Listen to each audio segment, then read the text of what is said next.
latest updates, subscribe to News 9. Hello and welcome to News 9 Digital.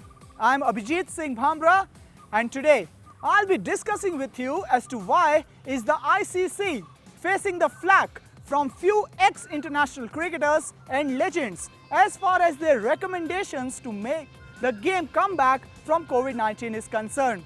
Now talking about legends, former Sri Lankan captain Kumar Sangakkara has said that the new ICC rules which they have recommended for the cricket to continue after COVID-19 is pretty weird and will take the board a lot of time to implement.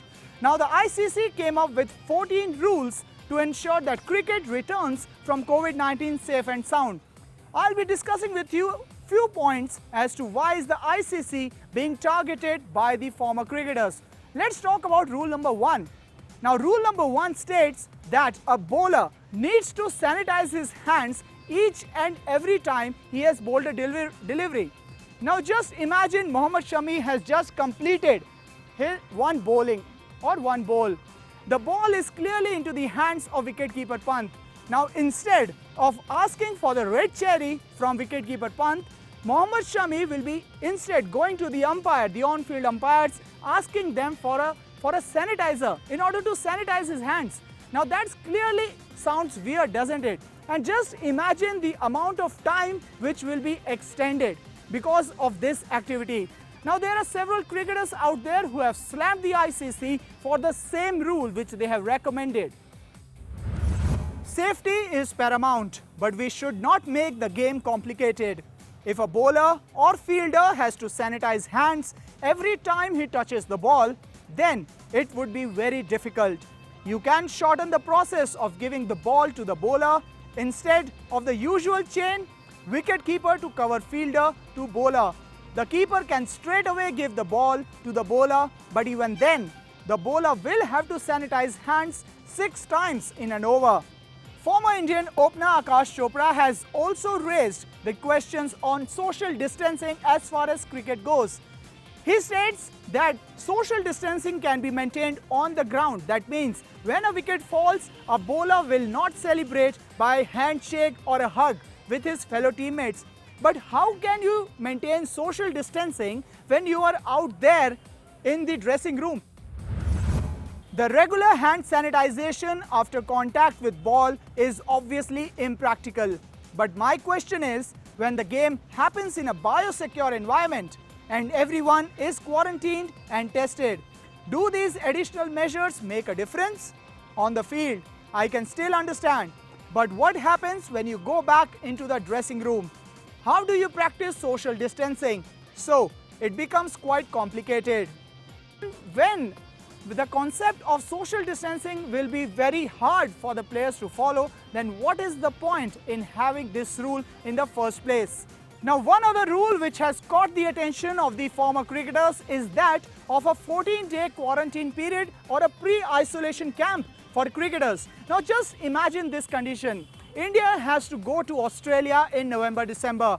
Now, the first test is due to start on December 3rd as per the Cricket Australia fixtures list. But now, Team India will have to reach Australia in mid-November to ensure that they first isolate themselves, prepare themselves mentally and physically, make sure that no one from the Indian cricket team or the support staff is suffering from COVID-19.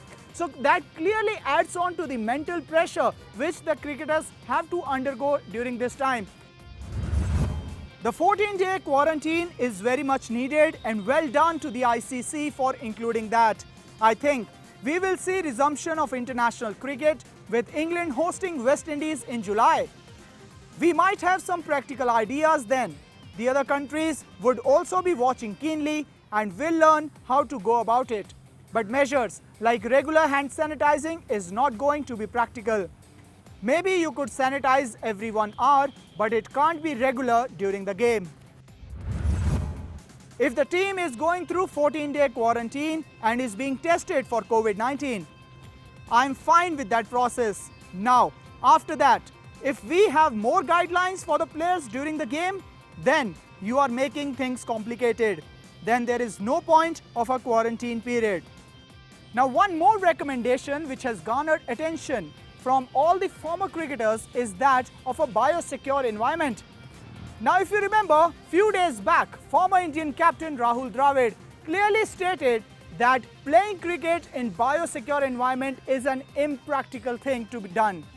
Now, the England Cricket Board is all set to host West Indies and later Pakistan in a biosecure environment. Now, biosecure environment is easy to say but hard to implement. In case of the bio bubble, you do all the testing, the quarantine, and then on day 2 of the test match, what if one player tests positive?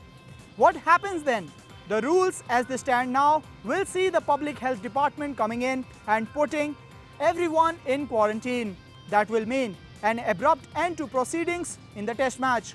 That ends all the expenses that were made to get everyone there and create that environment.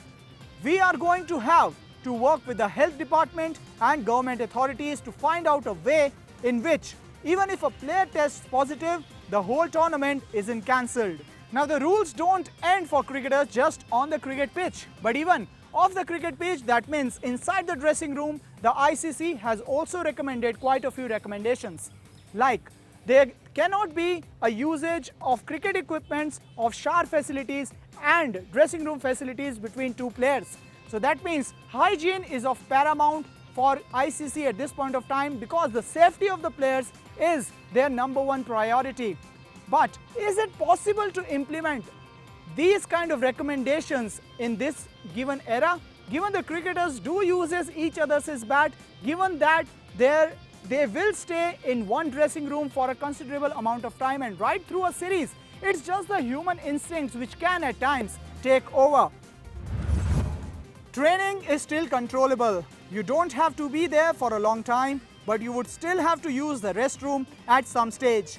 You may avoid taking a shower, but you will have to use the restroom. I think the idea of these guidelines is to make cricketers more aware that you have to take care of yourself and inculcate habits which are in everyone's interest in the current scenario.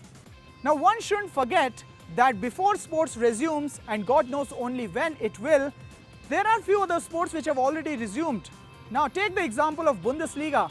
In football, they are taking precautions. The players are wearing masks, but when they are on the football pitch, no one is wearing a mask and there is a contact between two players.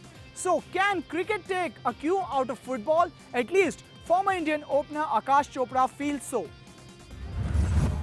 To be honest, it is all very premature. Once they get closer to resumption, which will take some time, there will be more clarity. By the time cricket resumes, more football would have started after Bundesliga. Cricket can take lessons from there, collect data and ideas and see what is practical and what is not. Talking about bowlers again, also the ban on saliva in order to shine the ball is a matter of debate. Now, the ICC has confirmed that the bowlers cannot use saliva on the cricket ball during a test match or even an ODI or a T20. But the bowlers are demanding an alternative solution for the same to keep a balance between bat and ball. So clearly few of the ICC rules needs to be taken into account but the big question is, will the ICC even rethink its strategy? Will the recommendations made by the ICC be taken by the boards as it is, or will there be few changes made by respective boards? What do you think about this video? Do make your comments into the feedback section and I will be waiting for your comments. In the meantime, also subscribe to News9 Digital across all social media platforms.